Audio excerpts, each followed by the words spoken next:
welcome back to the channel, and today I've got a quick Formula 1 update for you, and that is the fact that all 10 cars have now revealed their liveries for this coming season.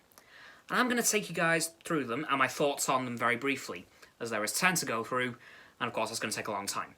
I'm not going to do them in any particular order, I'm just going to list them off in the order that I can remember them. Right, so, let's start with McLaren, which by pure coincidence was the first team to reveal their livery. Now, with the revelation that they were going back to Mercedes power this year, I was expecting there to be some silver on the car, as that's Mercedes' customary colour for any cars that are with them. Because for the last few years they've been Honda powered, which has meant orange and blue livery, which is an interesting colour choice, I like it. And it's the exact same this year. There is no silver on this car at all. So, bit strange, I'm not going to lie, I was not expecting that. But, hey ho, what can you do? Anyway, moving on to Alfa Tauri, this car was a car I was not expecting to like. It took me a long time to warm up to it, but now that I have, I really like it. It's just blue, it's just very dark blue and white. I wouldn't call it navy blue, well actually I would call it navy blue and white. And it's a very good combination of colours, especially in the places that it is on the car. So, nice work Alfa Tauri. Moving on, Alfa Romeo. It was no surprise, this car was red and white, just like Alfa Romeo has always been. So, nothing too spectacular on that front.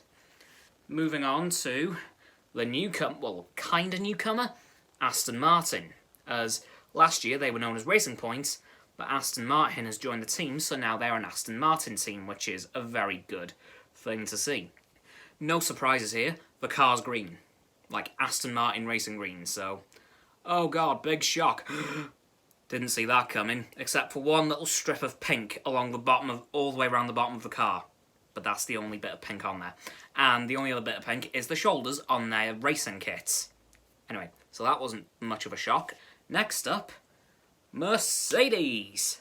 So, Mercedes. Black and green, as they've been for the last couple of years. Well, since last year, but they've now started to phase the silver back in, with the air intake above the drivers' heads now being silver once again. Moving on is Alpine. Now, Alpine is isn't a new team, but it's a new name for an old team. It is Renault, being rebranded into their sports brand, Alpine, so that's why they've changed their name. And as a result of changing their name, they've changed their colours. Which I have noticed is the colour scheme of the French flag, which makes a lot of sense for Renault, as they are from France. So the car is for the most part blue, and their logo itself is white A on a red background, so not too shocking, but it is a nice looking car. And I'm really looking forward to seeing Fernando Alonso behind the wheel of a Renault once again, because Fernando Alonso is Fernando Alonso. So, yeah. Moving on once again, I'm going to go to the other blue team, and that is Williams. Yep, after years and years and years and years of being a white car just through and through, they've changed to blue and black. And someone noticed something not long after the Williams released their livery. They went into the F1 2020 video game, and you'll never guess what they found. The exact pattern of the new Williams. Not even joking. It's the exact same pattern, even down to the fading effect that they've got with the blue and black, because they fade into each other. That it's the exact same pattern. So, well, I've got to admit, it does save designing a new livery. Ha! Anyway, team number 9 and the penultimate team, who were in quite a bit of trouble for this livery, Haas. Now, here's the backstory of why they're in trouble. About 10 or so years ago, Russia was banned, well, any people from Russia were banned from representing Russia in any sporting events. In 2019, that got extended to F1 too. So, the Russian flag can't be used anywhere in Formula 1. Even in the race in Russia, in Sochi, they have to race under a neutral flag. Neutral flag like they did in the Olympics a few years ago. But Haas is in a bit of trouble now. as their livery is coated in Russian flags. Literally, the front wing with the 3 segments, the bottom segment is red, the middle segment's blue, and the top segment is white. That sounds like a Russian flag to me.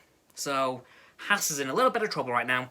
They are literally being investigated by the WADA, which is the World Anti-Doping Association, which is the organisation who banned Russia initially, back in 2009, so they're now under investigation by them. So, that's going to be an interesting saga to keep up with. They might have to change the livery, but they've only got 2 weeks. Yeah, the first race is literally 2 weeks this weekend. So, anyway, the final team to reveal their car was this last Wednesday, which was Ferrari. And I have to admit, I am massively underwhelmed. It's just the exact same thing as last year, except there's a bit of burgundy on the back, and their title sponsor's logo mission, they've changed it to green. Green. That's the only changes they've made. Whoa, that was a bit of rogue hair. God knows what happened there. So yeah, it's now red, burgundy, and green, which is yeah. Okay.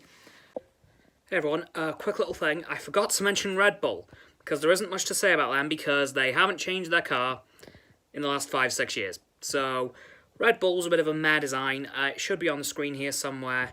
It doesn't look any different to what it has for the last 15 or so years. Anyway, bye! So yeah, that's all 10 Formula 1 teams entering in 2021 that have revealed their liveries, which is pretty cool to see.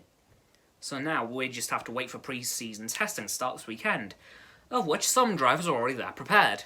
Specifically, Lando Norris and Daniel Ricciardo of McLaren. No doubt the other teams will be far behind. I can imagine by the time this video comes out, the remaining teams will already be there. So, yeah.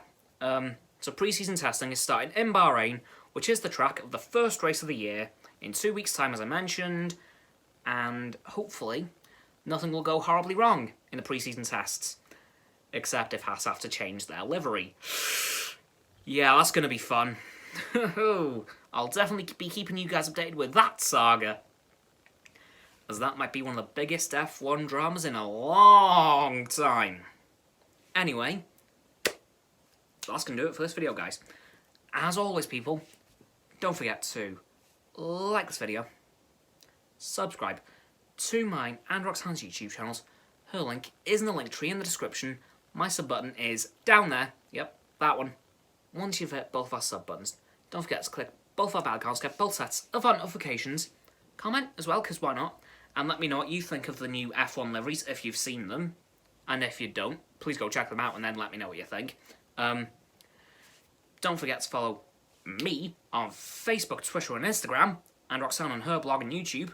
Those links are also in the link tree in the description, right at the top pretty much. And lastly, of course, don't forget to share this video with all of your friends so they can join the infinite loop of liking, subscribing, commenting, following, and sharing, and around and around and around that loop. And I'll see you guys tomorrow with another video. Goodbye!